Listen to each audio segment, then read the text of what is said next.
در ادامه این قسمت میخوایم که ادیتور رو معرفی کنیم و یه سری تنظیمات برای بهتر شدن کارمون انجام بدیم. بریم سراغ ادیتورمون. ادیتوری که میخوایم داخل این دوره استفاده کنیم ادیتور وی اس کد که تقریبا همتون باهاش آشنایی دارید دیگه. معمولا از این ادیتور استفاده میشه. اول بریم سراغ اکستنشن ها داخل اکتیویتی بار. قسمت اکستنشن، من اولین اکستنشنی که برای جاوا اسکریپت نصب کردم جاوا اسکریپت ES6 کد اسنیپتسه.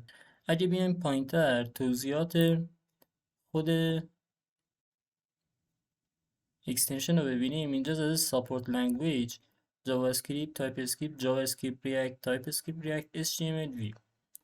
حالا اینم شورتکاتاشه که میتونیم اینجوری استفاده کنیم. اکستنشن بعدی که نصب میکنیم، حالا لایف سرور رو همه چه داریم، مشکلی نداره. پس اینتلیسنس هم خیلی به درد میخوره برای مسیریابی پروژه همونه.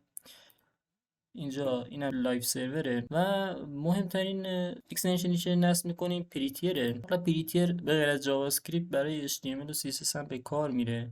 ما این پریتیر رو باید یه سری تنظیمات هم واسش انجام بدیم که بتونیم کدامون رو بهتر به شکل بهتری در بیاریم و کدامون یکم مرتب تر بشه. و حالا بقیه اکستنشن ها به جاوا اسکریپت مربوط نیست.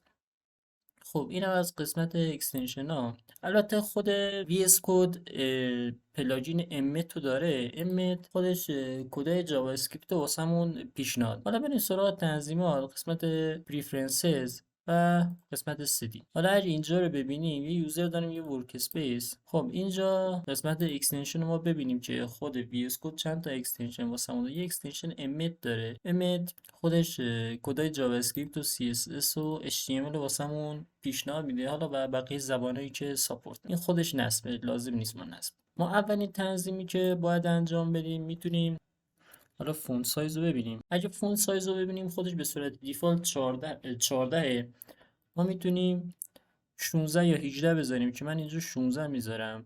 فونت فامیلی هم میتونیم واسش مشخص کنیم.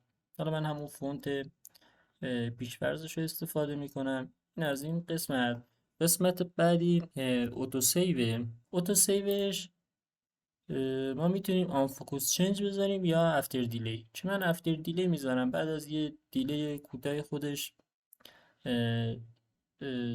کدا واسمون سیو بشه، دیگه لازم نباشه هی کنترل اس بزنیم. البته میتونیم از آن فوکوس چنج هم استفاده کنیم، رو هر پنجره فوکوس کردیم سیو بشه. قسمت بعدی فرمت. اینجا رو سرچ میزنیم، زده فرمت آن سیو. این فرمت آن سیو هم تیک میزنیم که هر موقع کدومون رو سیو کردیم خودش فرمت بشه و ظاهر بهتری بگیره. این هم از این قسمت. حالا بریم سراغ اکستنشن پریتیر. داخل پریتیر تنظیماتی که باید انجام بدیم، من این تنظیمات رو انجام دادم. همینجوری میام پایین، شما هم میتونید همین تنظیمات رو انجام بدید. البته این تنظیمات بیشتر سلیقه‌ایه و به سلیقه هر شخصی خودش مربوط. حالا به غیر از این ادیتور وی اس کد، ما ادیتورهای دیگه هم داریم، مثل وب استورم، سابلایم، نوتپد پلاس پلاس، که با هر کدوم راحتی میتونید استفاده کنید. ولی ادیتور وی اس کد به خاطر اینکه هم سبک هم اکستنشن های مختلفی داره که کارمون رو خیلی راحت میکنه، معمولا استفاده میشه. اینجا من واسه پریتی تبویض رو 4 گذاشتم که این به صورت دیفالت 2. حالا شما میتونید هر کدوم که راحت ترید استفاده کنید. اینم از تنظیمات قسمت پریتیر. خب تا همینجا این قسمت رو به پایان میرسونیم. فعلا تا قسمت بعدی، خدا نگهدار شما.